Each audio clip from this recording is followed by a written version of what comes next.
Hey ONYX, how y'all doing? This is Cass over here, and I have the beautiful, the talented, the wonderful Anna J from Anna J Fit. Yay! Hey y'all! I am so happy and privileged to have her on the show today. She's an excellent fitness coach and much more, nutritionist, Zumba instructor, all of that. I'm let her talk about herself though. So Anna, let our audience know how you guys started as a weight loss coach, nutritionist, and trainer, and a little bit about yourself. Yes, how much time we got? I got a lot to say. We're gonna shut it down. Yes. So the story of how I became a weight loss coach and got into this industry is really an organic one. So I say organic because it was never my intention to become a personal trainer. That was never on my radar. Never considered that ever. But what happened is I was going to college and I was going for political science. So that was my goal. I wanted to do Homeland Security.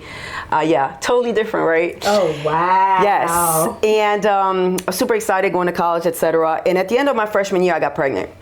That wasn't part of my plan. It wasn't part of, how I believed that things were going to go for me. But I got pregnant, and that is kind of when my journey started, my own personal struggle with weight, body image, and all those issues. So when I got pregnant, I gained approximately 65 pounds with my daughter. And that really sent me on this path of that so many other women, and especially moms, can relate to, of, oh my God, what happened to me? Where did my body go? I'm just desperate to get back to the old me, right? And that was my story for so many years. And that sent me on this really unhealthy and toxic spiral of, I'm just so desperate to get back to feeling good about myself. I need my confidence back. Right. I'm getting out of breath after taking 5 steps. This belly won't go away. It's all in the way. And I started doing the detox cleanses, the weight loss pills, all the craziest diets, including the military diet, starving myself. I remember going to sleep starving. And thinking, well, the less I eat, the better, right?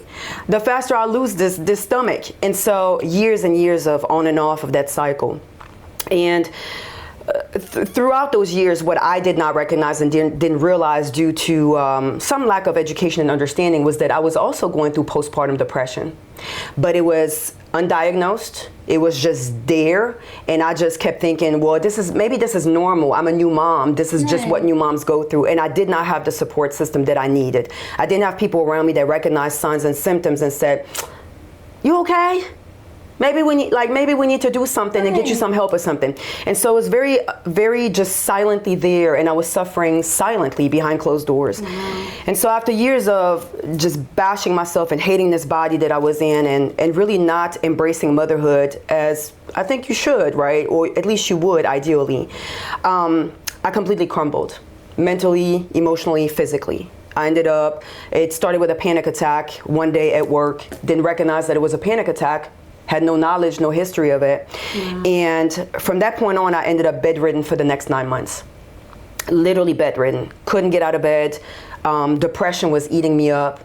Literally. Like I stopped eating, lost my appetite. I was sleeping 16 hours on average per day. And then when I would be awake, it's like I wasn't present. I wasn't there. It's that constant brain fog. And all I did was cry, cry, cry. And from that point on, doctors didn't really know what was wrong with me. They couldn't recognize it. They kept doing blood work. I kept going back to the emergency room. And eventually, I found myself on the internet just doing research, putting my symptoms together because I was like, I need an answer. Because if I can't get an answer, then there is no hope. There is no solution. There is no treatment, right? And put all my symptoms together and realized, oh, this is clinical depression, but a very severe episode of it. And every time that I'm scared to leave my house and even walk to the front door, and my heart is like beating out of my chest, that's anxiety. Went back to the doctor. I said, hey, lady, you missed everything. You missed all the signs. Wow. You kept looking in all the wrong places. I just self-diagnosed. It's definitely clinical depression and generalized anxiety. Okay, so now that we have a name, what do we do next? Right. So next step was, okay, well, medications. At that point, I was so far gone in this depression and feeling worthless. I couldn't work. I couldn't do anything. I was barely raising my daughter. I said, you know what? It can't get no worse. Give me the medications. Went back home, started taking the medications. Within the first 3 weeks or so, I started to regain an appetite. And I thought, there's life here left. There's hope here. Like we're getting somewhere. Yeah. And I quickly realized, though, the medications, that's just one piece. Right. But this is kind of like a puzzle that I need to solve, which means now I got one piece, but where are the other pieces? So I kept doing research. And I started ordering every single book online, The Depression Cure, The 7 Steps to Cure Depression, all of it that was out there. And the common theme of all of those books and all the research and all the studies was what? Exercise. So despite the fact that I was just broken within and that I had vivid nightmares, that I was so weak, that everything just felt like it felt like I had hit rock bottom. I understood if I'm choosing to live my life and not commit suicide, if I don't want to take that exit strategy, but I want to live again and get back to being me and being Anna, happy, healthy, and whole, I'm going to have to find a way out of this bed and move my body. And literally, that is how it started for me. It was my path of recovery. It was my path of healing. So it started off with, let me just get out this bed and do 10 squats. Boom, get back in bed.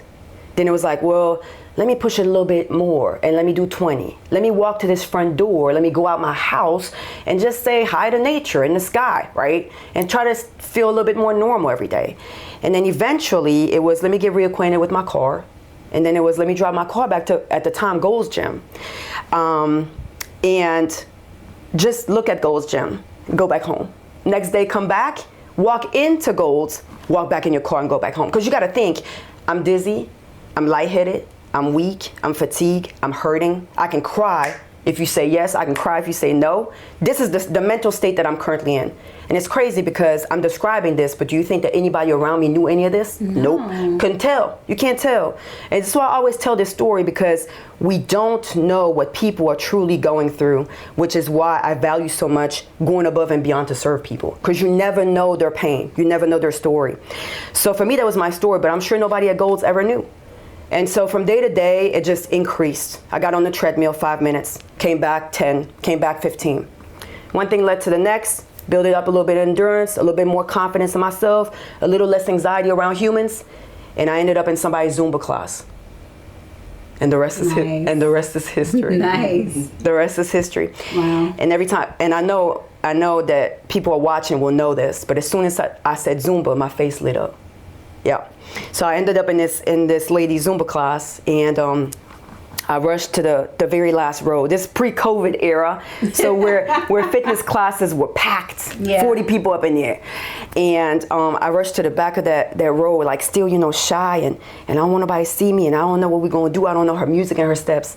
And she turned her music on, and I was like, oh wow, forget the medication. This the medication right here. This the therapy right here. Yeah. And 5 minutes, came back the next week, 10 minutes, the week after that, 15. I kept building my way up. My goal was, I'm gonna get to a point where my body is gonna enable me and allow me to be in here and take a full hour class of Zumba. And over time, I was moving up rows because I'm getting better. I'm feeling better. I'm feeling a little bit more alive. I'm feeling more like me. And before you know it, I ended up in the very first row. And mind you, God moves in very, very interesting ways, because God was moving through all of this and guiding me through all of this, but I didn't see it. It only made sense to me way later when I look back. But when I ended up in that front row, the teacher one day, she was late, which was very unusual for her. So we automatically assumed there's either no class or there's going to be a sub. Right. Several people walked up to me and were like, you subbing today? Are you subbing? I think her name was Shay. Are you subbing for Shay today? And I was like, huh? But that's how I know it was God every time, because he purposefully kept sending people my way that were planting seeds that I would have never planted for myself. I had no intentions of doing this. That was not my goal in life. But when they started asking me that, I was like, well, maybe they see something in me that I done missed. Because why do they think that I'm gonna teach this class? So I kept telling them, no, I ain't no Zumba instructor. Almost offended, like, why do you think I would be teaching this class? But it got me thinking. And I became really close and friends with this other young lady who was actually going through depression herself and going through marital problems, divorce, etc. And we really connected. And it was her dream to become a Zumba instructor, but it wasn't mine. Mm-hmm. And so she convinced me to go to the Zumba training, the certification in Atlanta. because she didn't want to go by herself. And being a good friend, I was like, man, I can tell you really want to do this. Let me support you. I got your back. So I rode with her to Atlanta, went to the entire training, that entire weekend. The whole time in my mind, I'm like, I don't even know why I'm doing this. I'm never going to use this. I'm not going back to Augusta and teaching Zumba. And I know God was like, this chick real funny. This girl is really funny. Because if only she knew the irony in this entire story. We come back to Augusta. The following week, I get a phone call from the South Augusta Y. Yeah, we're looking for a Zumba instructor to teach a class Monday and Friday morning. And somebody dropped your number and said that you were newly certified and recommended you. And I'm like, what do I do now? What do I do now? Because backtrack real quick, but as I was crumbling and falling apart in my severe depression, I kept telling God, if you pull me out of this, I promise you that whatever you have in store for me, whatever the moral of this story was, I got you. I'm going to follow through. And I remembered that when I got that call, that I couldn't tell her no, because I wanted to tell her no. Yeah. I wanted to tell her no so badly. Like, I'm not teaching no, I don't want to teach Zumba. But I kept thinking, but remember when you had that conversation with God repeatedly, and he said, and you told him, pull me out of this. Give me life again. Give me breath again. Because I was literally suicidal. Then I would turn around and do whatever it is that you have in store for me. Right. So I had to check myself. I went to the Y. I auditioned. And she stopped the music 30 seconds into the first song. And she said, you start next week. And that's that. That was 11 years ago. Wow. So so Zumba's my first love. Zumba saved my life. Literally, it saved my life. And even though I became a Zumba instructor kind of like accidentally, like it kind of fell into my lap, I always went into each class teaching, always thinking about, there's one person in this room that might be suicidal. There's one person in this room right now that borderline didn't make it here. There's somebody in here that's suffering, that got some kind of pain going on that I may be able to relate to, but nobody knows that they're suffering. But they're coming here every Saturday, 11 a.m. because they're like, this is my therapy time. This girl right here, her playlist saves my life every week. And so every time I teach, that's what I think about, is how can I give back? And over the years, it turned into, let me add personal training, let me add nutrition, because I recognize these women, they ask me questions after class because they struggle with their weight or they want to tone up, but they don't know what to do. And Zumba ain't gonna solve it. Yeah. That's what I realized, is Zumba's not gonna solve these problems. So I have to go get the credentials. I have to go back to school. And that's what happened. I went back to school, got more credentials and more certifications, etc., because I wanted to build that entire package. Let me help you with the exercise. Let me help you with the mental. Let me help you with the nutrition. And that's how Anna J Fit. Wow. That's the story of Anna J Fit. That's an amazing story. Very inspiring. Thank you. Because, people, you really don't know when someone's suffering from depression. They could just, people like, oh, you're just sad. Go cheer up, or go do this, or, stop. It's not something that you can, flip a switch and. It's a real thing. So, and some people don't make out of it. So yeah. We'll move on to the next question before I go on the tangent. How do you determine the nutrition aspects for your clients? This is a good one. I can definitely tell you guys that she is excellent at getting with you regarding your nutrition needs. It's not a one size fits all. She does get with you and what fits you, make adjustments as needed. I'm gonna stop bragging about you so you can. No, you can continue. You carry on. Instant marketing. I don't want to interrupt you. It's not a one size fits all. Everything from the workouts, everything is catered to you. So you're not like, oh, okay, well, hey, I missed yesterday's workout. Do you got it? No, it's your workout. Yes. So yeah. She definitely is good at, as far as nutrition wise, a lot of myth busters that you would believe, a lot of stuff that I stopped doing after listening to some of her lives. I was like, oh, dang, yeah, that was me. You're going to have a lot of, oh, that was me, moments when you join her program. But yeah, back to the question at hand. Yes. How do you determine the nutrition aspects for your clients? Yes, and that's a great question. It's a great question. I'm laughing because I just got a new client recently, like 2-3 weeks ago, and she said, basically, just unlearn everything I've learned.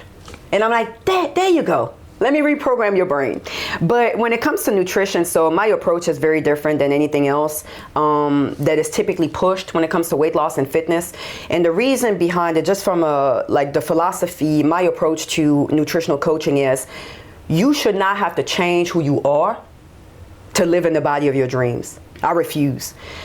And it comes from my personal experience, obviously, because I did keto, I did Atkins, I did this, I did that, like I did it all, right? But understanding that that does not work. Yes, you can do it for 60 days, 30 days, 3 weeks. All the diets that I tried when I was on this journey and I was committed. It was never a question of not being committed. It was serious. But every single time I fell off and I quit was because it wasn't sustainable. It didn't honor who is Anna, right? It didn't honor me. So there was no way for me to follow through with that long enough. But then I understood over the years too that it hits our mental. And we overlook that. Right. So then we start to say things like, I'm the problem. Maybe I'm doomed. Maybe I don't deserve to be skinny. Maybe no one wants me to feel healthy and feel good again. I'm the problem. Or my favorite, it runs in my family. It runs in my family. Absolutely. And I started to realize, wait a minute, the problem at the core where we're going wrong with nutrition is that we're always trying to put ourselves in somebody else's box. You said I gotta cut carbs, I'm going in that box. But you Puerto Rican, and every dish that you grew up on got rice in it. Please explain to me how that gonna be your lifestyle. And that's why that is my philosophy at its core. Like, eat the things that you love. You should be able to eat the things that you love. You should be able to build your lifestyle around who you are as a person. How were you raised? Where are you from? If you come from Arizona or you come from Mississippi, y'all ain't eating the same, right? And so why should we be forced to erase who we are at our core because we also want to be healthy and feel good and be slim and whatever? No, you can have both. That's my belief. You can have both.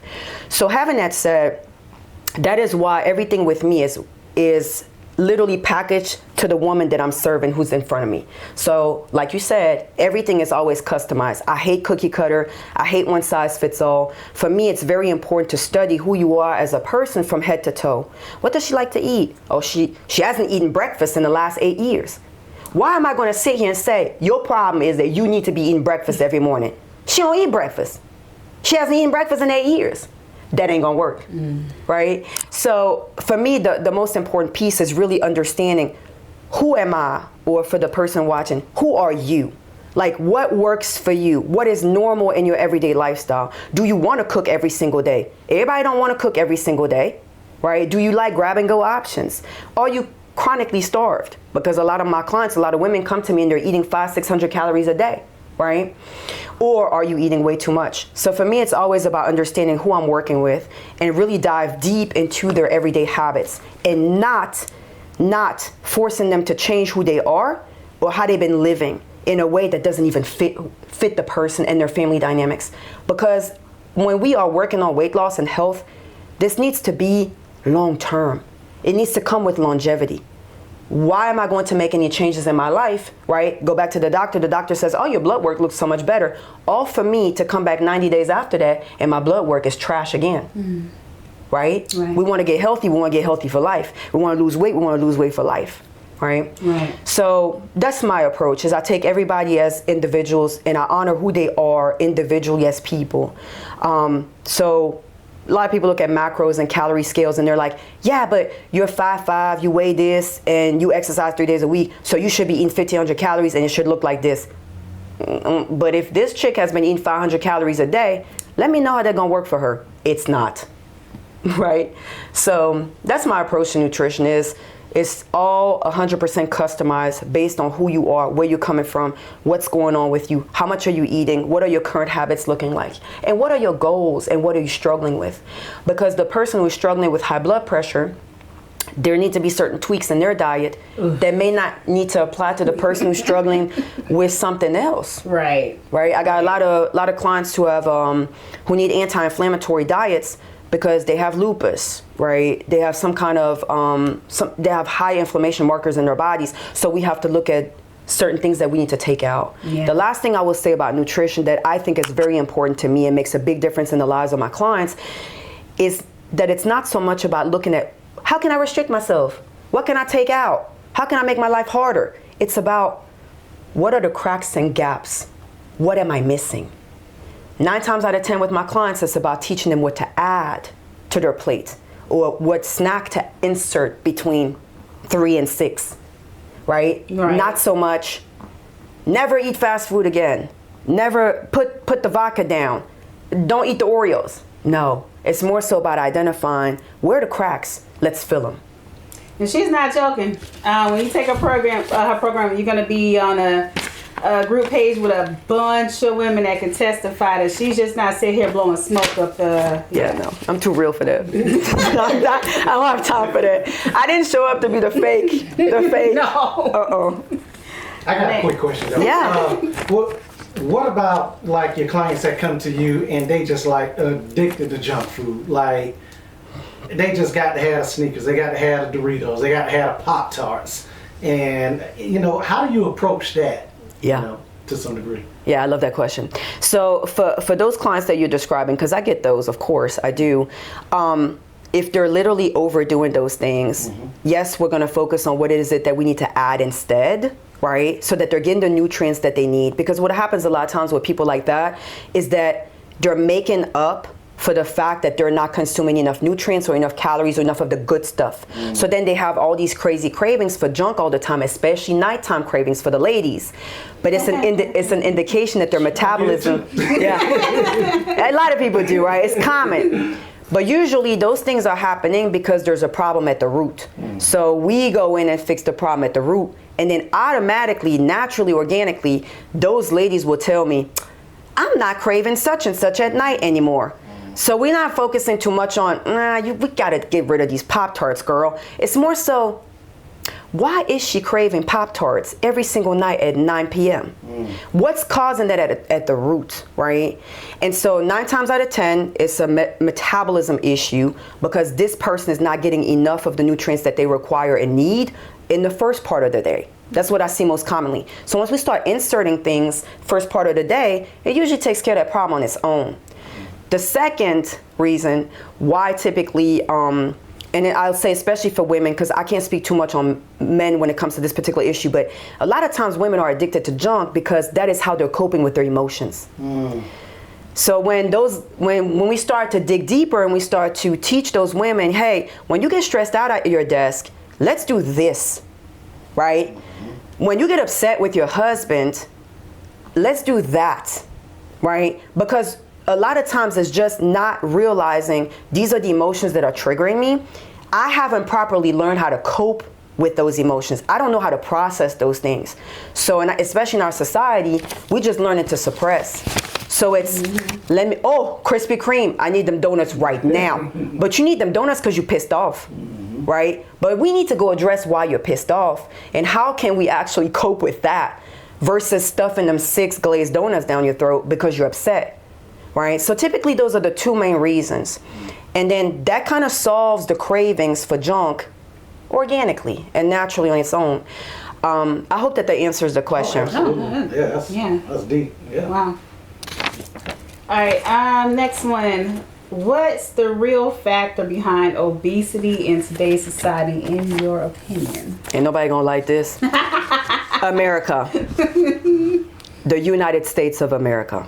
Yep. I've lived on 3 different continents, and I can tell you with absolute certainty that the problem is this country and how this country is ran at its core. America profits from people being obese. The food industry profits from us being obese. The pharmaceutical companies profit from us being obese. Because if you're obese, that means you're going to be chronically sick until the day you die. Because we don't want people to die. We just want them to be chronically ill for a while, right? So we can inject more, give them more pills, blah, blah, blah, blah, blah. So America's the problem at its core. It's this culture in this country, how it's set up. And there's a lot of other factors, but they're very much American. It's work a full-time job, but then also run a business. Also go back to college. Also do this.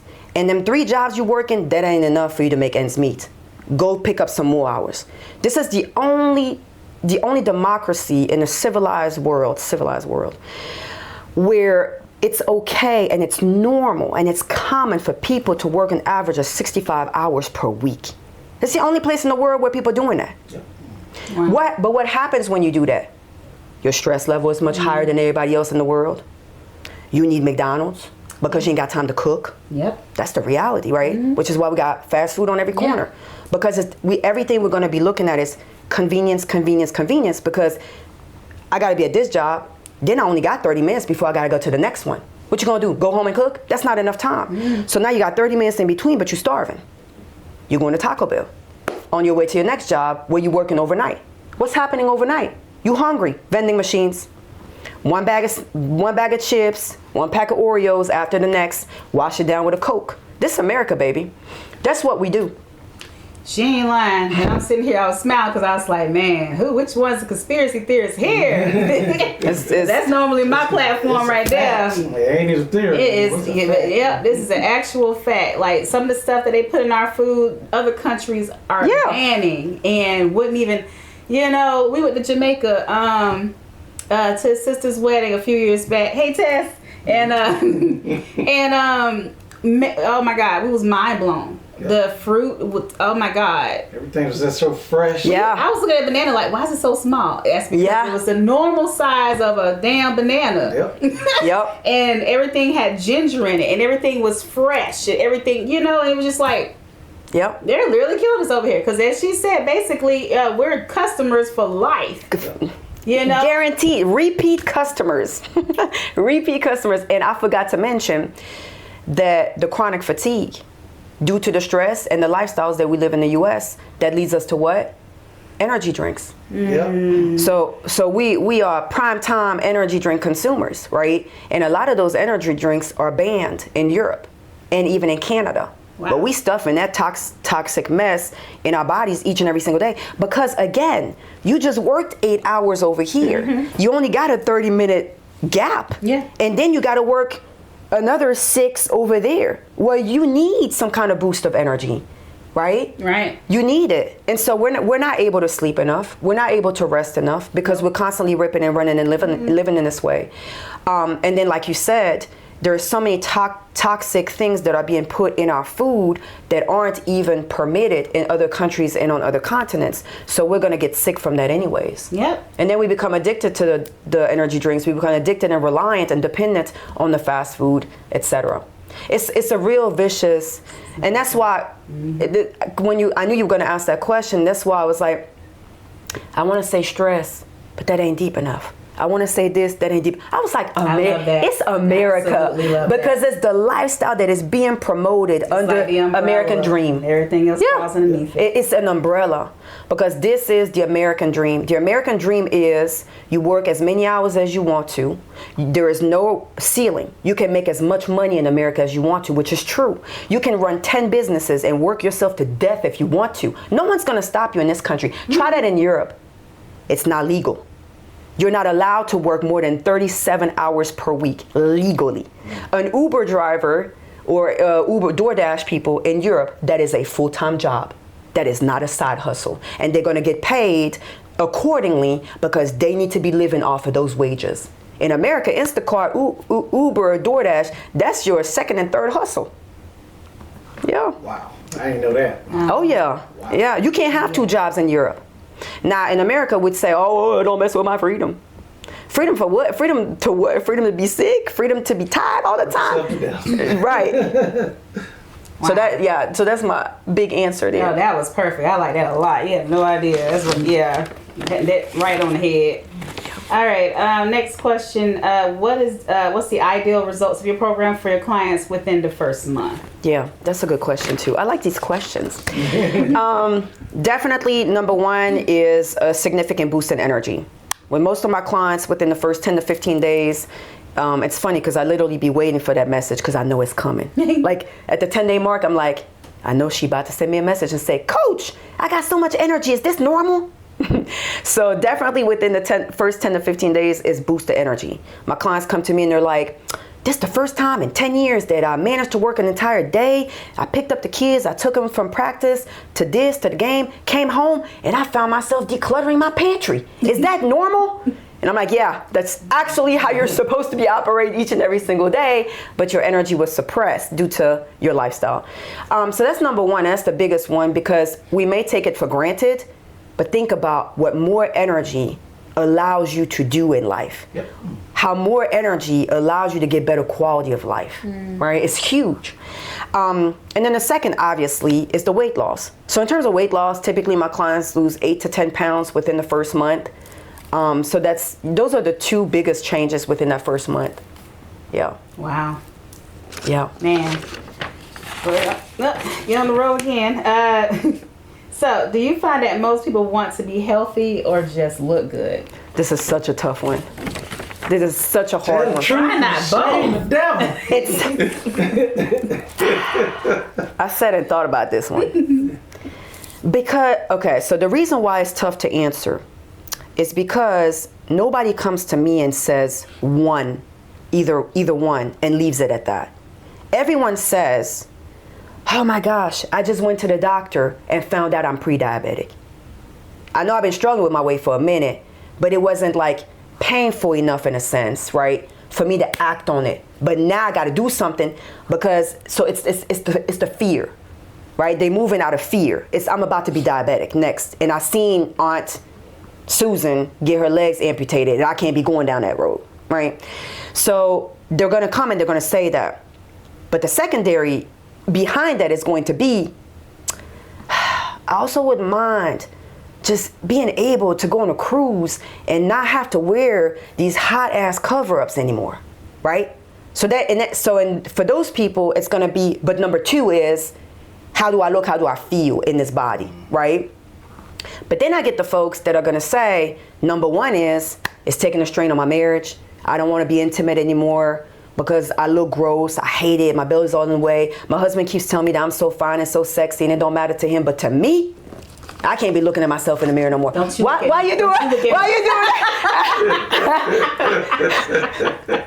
It sounds familiar. Very familiar. It sounds familiar. It's everything and I promise you I ain't targeting you. Everything. That's why I literally like, don't you dare. But Feeling attacked over there. people, it's funny because there was a lady on the live that I did last week. She said, you didn't tell us that we need to come with a helmet because you were going to be throwing bricks at us. I'm like, Man, that's been plenty of times I said her live. It's past the collection plate. She from the pulpit today. it never fit. Anytime I'm gonna talk something related to what I do, it's gonna hit home. Somebody gonna be like, ooh, get out of my house. How you know? Oh yeah. But yeah. So that'll be the primary. The primary concern is, I don't feel good in my body. I went and tried on my clothes, and oh my God, there's no way I can allow myself to go shopping for a size 16 because now my 14s don't fit. But the secondary gonna be, once we have that conversation, but that the secondary becomes, yeah, but also I'm getting winded so quickly. I don't have no energy. I feel like my health is declining. They run together, right? That's why it's hard for me to say it's more one than the other, because they always go together. I've never had any woman tell me, I'm struggling with my weight and I only care about getting into a two-piece bikini so I can look sexy in Miami. Never had that one. Maybe I will one day, I don't know. But there was always something behind it, right? Like, yeah, that's a struggle because I want to feel good. But my other thing is, I also have high blood pressure.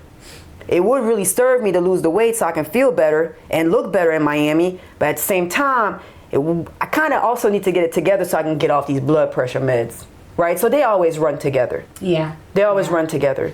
And I'll say this, I'm glad that I really don't have conversations with women who are very like surface level, I guess, in a sense. And nothing against, if that's what you want to do, that's what you want to do.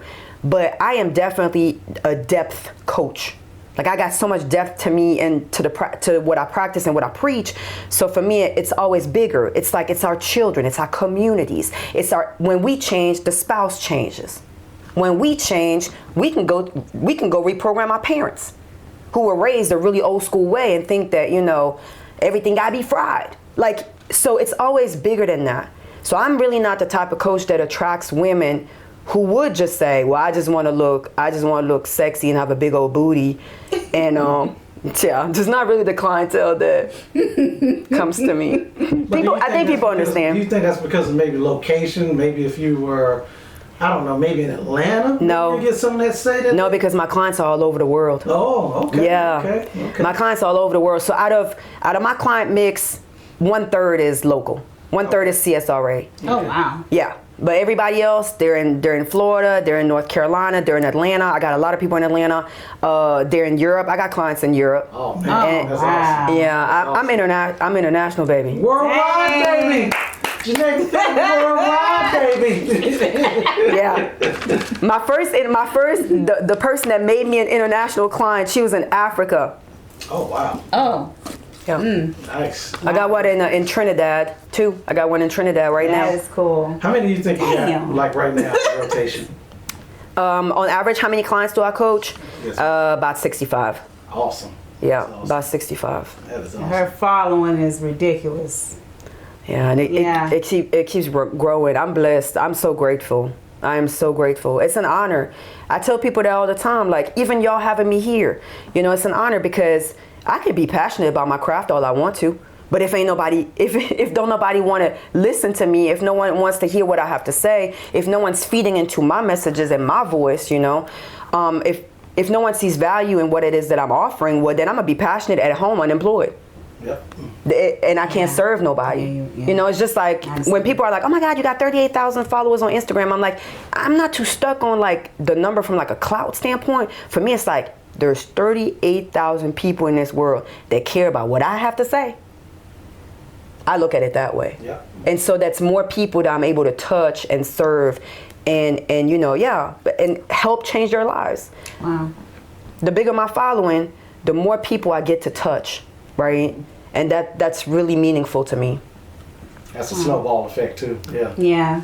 Right, exactly. Because back to what I said, when we change, if I touch somebody's life and I teach them something valuable and they manage to change the trajectory of their health, they're going to go and pass that on to their children. Absolutely. That is one household that has changed permanently for better. Yep. Yeah. It's a big deal. Yeah, she was one thing that she definitely broke me out of was trying to kick like protein out my diet. Oh my gosh. Lord. I tell you, it's been a struggle.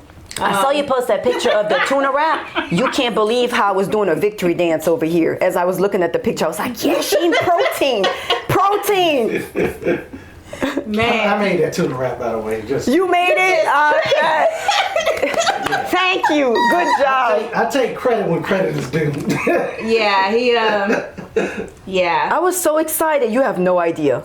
You have no idea. I am trying because I always be looking at it like, because again, the misconceptions and the myths that's been placed on us, passed down to us from all these fad diets or word of mouth. I'm telling you, if you're she crushed a lot of them, and that was one. I'm like, okay, well maybe if I eat less meat, maybe that'll help me lose more weight type stuff, or maybe if I don't eat anything, it's after a certain time of night, maybe just that one. Starve myself to tomorrow morning type stuff. Anyway. Yo. All right. So, what do you say to those that state that they never have any time to work out? Like they too busy. Yeah, that's definitely a common objection, because going back to the conversation about America's killing us. A lot of us don't really have time, or we're strapped for time, right? There's definitely time constraints, and that is a real thing. I want to say that first, because there's a lot of trainers and a lot of coaches in the industry that will say, stop making excuses. And I can't stand when people say that. Probably makes me very different than anybody in the industry, because I always approach everything from a very compassionate standpoint. If this particular person standing in front of me and believes and firmly feels like they don't have enough time to insert anything else into their day, that is a real concern. That is valid for that person, and you got to acknowledge that. But what I do believe is that every problem has a solution. And so, which sometimes is triggering for people, but when I'm like, how much time did you spend today mindlessly scrolling on TikTok? Preach. So it is true that we're strapped for time. That is true. And I always validate it when somebody says that, because that's truly how they feel. But how can I help them overcome that for me is let's sit down and take inventory of how you waste your time.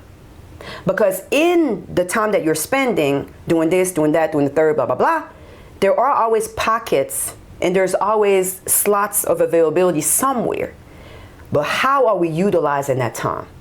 And there we always find the precious gift of wasted time. Let's use it for something else that actually benefits you and helps you out. And so I always use social media, but it's true. Like I've literally done that exercise with a lot of my clients before where I'm like, for the next 24 hours, I want you to literally write down everything you have done hour on the hour, right? And we always find out, oh, I spent 24 minutes in the bathroom scrolling. How many people do that? And the folks that watching right now listening, they probably like, ooh, how she know? How she know I do that? Because you do. Folks do it all the time. But then it's like, yeah, but I don't have time. I don't have time to do this. I don't have time to do that. Well, you know what? I got clients that work out for literally 25 minutes. 25 minutes, 3 days or 4 days a week. I don't believe in long workouts. I don't believe in spending all the extra time stressing yourself out. We all got too much going on. But the reality is that when we start to look at our habits, let me put it this way. When people say, oh, I don't have money. I don't have money for that. I don't have money for this. I don't have money for that. But once you sit that person down and make them go through the last 30 days of their spending habits, 30 days, sit down and look at every single bank account and every single transaction. How much money you gonna find that you didn't even know you had? Like how so many of us have done that. It's like, oh, well, I be wondering where my money goes. It's like I get paid and I'm living paycheck to paycheck. No, you're not. Because if you sit down and you look at your spending habits, there's a lot of money going to Starbucks. Starbucks is not your employer. Why is all that money going to Starbucks? Oh, bam, there you go. That's a pocket right there. We found money. Reallocate that money to, if you said, I need a therapist, but I ain't got money for the therapist. Well, that Starbucks money need to go to the therapist. It's the same with your time.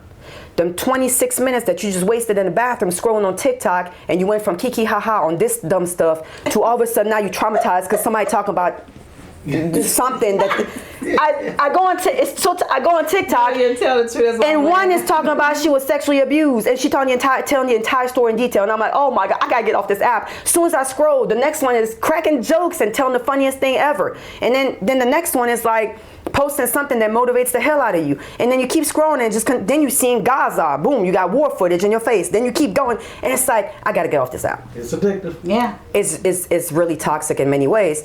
But so if you don't have healthy boundaries, you're going to allow yourself to lay in the bed at night and do that, and then wonder why you got insomnia, you're not sleeping well, and your blood pressure high. Because this is what you're doing when you're laying in bed. But we could have used 30 of those minutes to get a workout in. And then you get proper quality sleep. Somebody pass the collection plate. I should have brought mine. We need an organ player. I'm about to put the Cash App up in the comments. Drop the Cash App in there. Accepting all donations. We need a fan too. I'm trying to keep her crying. Cryptocurrency, everything. I'm taking it. Big Right. Oh man. We ain't gonna turn no money down. Bring it. Stamps. Get it. Right. Agree. Bring it all. This is good stuff. All right. Got a few more to go here. So does your program work for senior citizens and some that have physical disabilities? Yes, absolutely. I actually have clients who are wheelchair bound too. And it's all about the customization, right? I don't believe in cookie cutter, one size fits all anything. So I learned that also the hard way, because I used to force myself to take like a CrossFit class or a boot camp or whatever, just because at the time I was so desperate to lose weight. And I look at this chick and I'm like, she lost a lot of weight. What you been doing? And then she'll say, oh, I've been going to that boot camp. Oh, that's it. I'm going to that boot camp. But I got jacked up knees. My shoulder ain't right. My lower back been hurting since I had my second child. Should I really be doing that? I didn't care because I'm desperate to lose the weight. So I'm in these folks' boot camp. I learned the hard way. That does not fly. It doesn't work. It's not pleasant. It don't feel good. Or you end up with more injuries, and right? Or you end up in boot camps feeling frustrated, and then you go back to that same conclusion of, it must be me. Nothing works for me. I'm the problem. No, baby, the problem is that you're doing things that are not suitable for you. They're not the right workouts for you to do. And so that's why I come in, and again, I go back to my full person analysis. You got a jacked up shoulder? Cool. What's wrong with that lower back? Okay. Which knee is it? All right. And then build the workouts, the workout program for that specific person, taking into account what is it that she can and cannot do, should not do. Because a lot of people aren't too aware either about what they have no business doing. So sometimes I get people and they're like, I have a herniated disc or whatever, and then they've been in the gym doing deadlifts. You should not be doing that. You should not be doing that. Or Russian twist, like anything like with that twisting motion and stuff. And I'm like, you should not be doing that.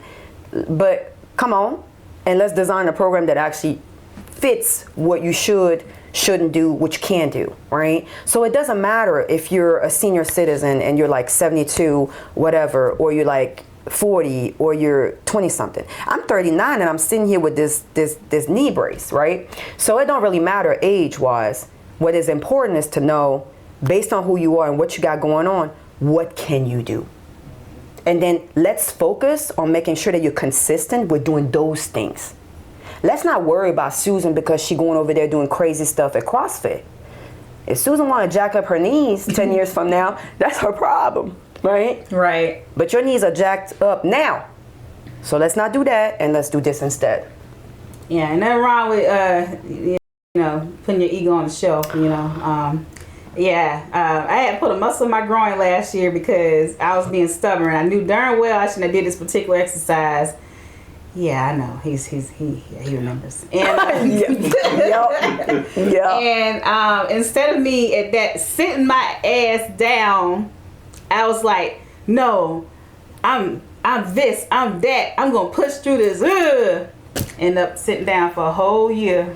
Yeah. A whole year. Yeah. Because it was, I couldn't do anything. It was like, I never gave it a chance to heal because I kept trying to jump back out there. Yep. So, yeah. Listen to your body. Listen to your body. Oh, yeah. Please. I had a really bad back injury that got aggravated because, like, literally when the shutdown happened, for my psyche, my mental health, I needed something. So I just started running for the sake of running. And the more I was running, the more I was feeling it and loving it, but the more my back was like, no, don't do that. And me, I was like, man, I hope they reopen everything quickly because my back ain't gonna last much longer, but I gotta keep running. And I'm just running to the point where my back was like, no. I was limping. I was waking up every single night in so much pain. I was like, okay. And at first I got so demoralized and discouraged. And I'm purposefully telling this story because there's most likely somebody listening or watching that has gone through some kind of physical limitation or right now has some kind of injury and it's like, man, I can't work out, I can't do nothing. But the lesson here was, it's not about sitting down and being discouraged. Oh my God, I can't do this anymore, I can't do that anymore. It's about, what can I do? So for me, my back at some point, and no one should be pushing it that far. Granted, I acknowledge that. I kept pushing it. You should not do that. But then I sat down and I couldn't do it anymore. I got forced to sit down. And at first I kind of was wallowing at first. I found myself doing that. Why me? Pity party. I need to be able to lift weights. I want to run, shut down COVID. How else am I going to cope? Like I need it, blah, blah, blah. And I got really frustrated and discouraged. And I was like, well, forget it. I just threw my hands in the arm. I was like, fuck it, I'm just not going to work. I'm not going to do nothing. And I'm sitting here building all these workouts and programs for my clients. I'm motivating, encouraging them. And for a second, I was like, you hypocrite. Mm-hmm. You got all them doing all this stuff. And you got the audacity to sit here and just be like, oh, I ain't going to do nothing. So what did I have to do? Back to the drawing board. Mm-hmm. You need to train your body differently than the way you've been training your body for the last 10 years. That's that. Okay, cool. Well, what am I going to do differently? Let me test some stuff out. Let me experiment. Let me put myself a different type of program together. And I started doing bar instead of my crazy heavy lifting and my crazy high impact stuff that I was doing and running. And at first I wasn't too happy about it. But then I was like, man, this actually feels great. And I was proud of myself because I changed the narrative, right? And that's why I'm telling this story, because there's so many folks out here that would be like, well, I had rotator cuff surgery, so I can't do nothing. Well, Are your legs fine? Okay, well then, right, like there's still stuff that we can do here, you know. Things we can do. Yeah, there's some things we can do. You can't run no more. Okay, well you don't have to run to lose weight. There's other things that we can do that are not going to put, you know, that pressure on your knees or whatever it is that you're struggling with. It's very important to listen to your body, but then not just listen to it and go into victim mode. But listen to it, nurture whatever is going on, nurse whatever injury you got going on, do the right things, but then come up with another game plan. Because if plan A was your go-to, well, plan A is gone now because the knee's not working. We got to go to plan B. And that should be okay. Yeah. You know? What do you think is the absolute, like, best exercise? Young, old, tall, short, male, female, that anyone could just do, if they're obviously not disabled to do. Yeah, like most effective in that sense. Like they can do from the time that they're, I don't know, a toddler to up until they senior citizen getting ready to kick over. Man, Kick over. I really want to say push-ups. Push-ups? Yeah, Okay. push-ups. Because it's full body weight, right? Okay. It's your body weight. You don't need no piece of equipment, nothing. It's just you, and it's your entire body, and you having to push against gravity, right? And because you're working every single major muscle group at the same time. Ah, A lot of people don't realize that. They think push-ups was just my chest. right. All But, yeah. but push-ups is your biceps, it's your triceps, it's your back muscles, it's your abs. It's your core muscles. When you're doing push-ups, your core is where you're pulling from. But also your quads are always engaged, right? Especially if you're doing them on your toes, right? If you're doing them like, I ain't realize that. Because I thought I had the Push-ups. same mentality he had. I was like, yeah, I don't need to do an arm workout today. You know, because I thought, you know, you thinking you're just working your arms, you know. Right. yeah. I guess that's why the military have us do so many push-ups. I mean, And then think about it with push-ups too, it's endurance. it is. Yeah, think about it. People don't really think about calisthenics and things. Yeah, exactly. They're just looking at push-ups as, yeah, that's just a strength exercise or whatever. But it makes Wow. it. Yeah, but you notice what you're breathing when you're doing push-ups. Yeah, definitely. Yeah, because it's a tough exercise, and it's because you're literally engaging every single large muscle group on your body at the same time, which means that you're going to need more oxygen to perform it. Yeah. Versus if you sat in a chair and you're doing bicep curls. Right. You're isolating your biceps and it's effective, right? But you're not gonna find your heart rate climb. You're not gonna find yourself getting slightly out of breath. Right. But try doing some push-ups. That heart rate go up quick. Oh yeah. Yeah. Yeah, definitely. Yeah, that's why I'm like, you don't have to run if you can't run. Drop and give me 50. That'll work. That'll work. Wow. 25 today. That's all you got? I can do a little bit more. Second disability is 25. Okay. Then we're not gonna put you I on ain't the going past spot. that. I ain't telling my docs I do that. No. Right. Right there. Yep. We're not gonna tell nobody. Right there. Although we're live. Oh, We're man. li- We can say we want to say live. What we do live is different. Right. All right, so how can our audience make direct contact with you if they're interested in changing their situation? Yep. That is the last one. Take this one all the way home. Yes. It's really easy actually. Anna J Fit. When you Google Anna J Fit, you find my phone number, you find my website. You find immediately it takes you to my YouTube channel, Facebook, Instagram, TikTok. I'm on every social media platform, and even my website is annajfit.com. So it's really easy to find me. I'm a very approachable person. Literally, just send me a message, DM me on Instagram, even on TikTok, Facebook. I check it all. Yep, definitely. That is awesome. Guys, make sure that, hey, listen, if you're sitting around and you try everything, it doesn't work, you try fasting, you try cutting carbs, you tried cutting sugar, you went you know, like, hey, I'm only gonna do this day. Like all of those things you try, and then and my favorite, the juicing diet. Oh my gosh. I can definitely be for one testimony for this one. I lost 10 pounds, gained it right back, plus a little generous two up top. with interest. Exactly. So, I'm glad you're bringing that up because the most important thing that I really want people to understand is that the problem isn't you. The problem isn't you. You are not defective at the core. And I think we really want to make sure that we eliminate that this idea, I'm flawed. It's because I'm 40. It's because I'm black. It's because everybody got diabetes in my family. It's because my job is sedentary. It's this and that.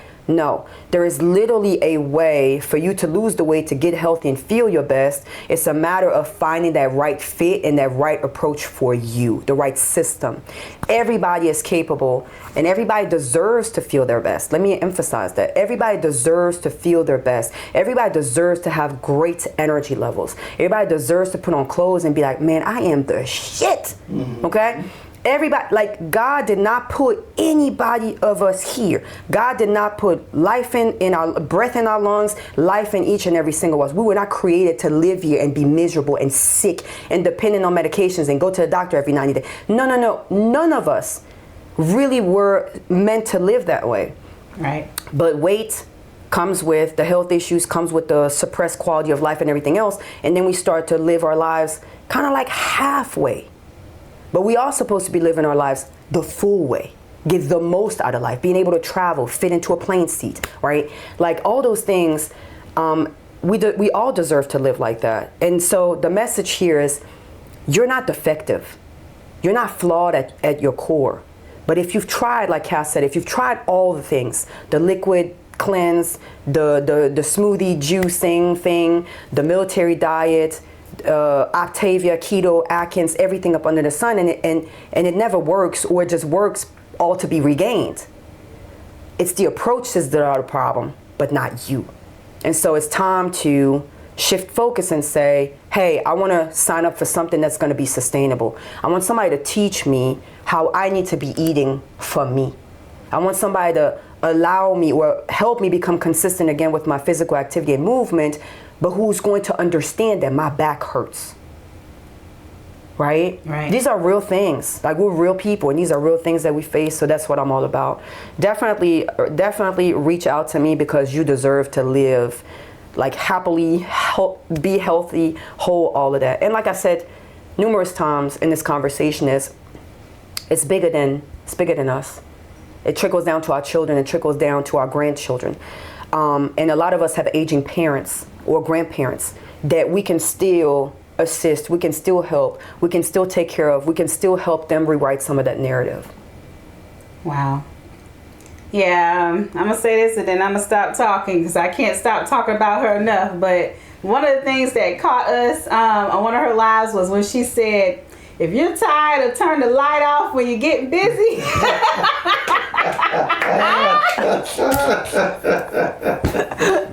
I'm gonna keep my shirt on. I'm gonna keep my shirt on. I ain't gonna take my shirt off. That my favorite shirt. Right. But that's so real. Yeah. It's a real struggle. But it's a real, yeah, we've all been there. Just you know. get on the covers. Right.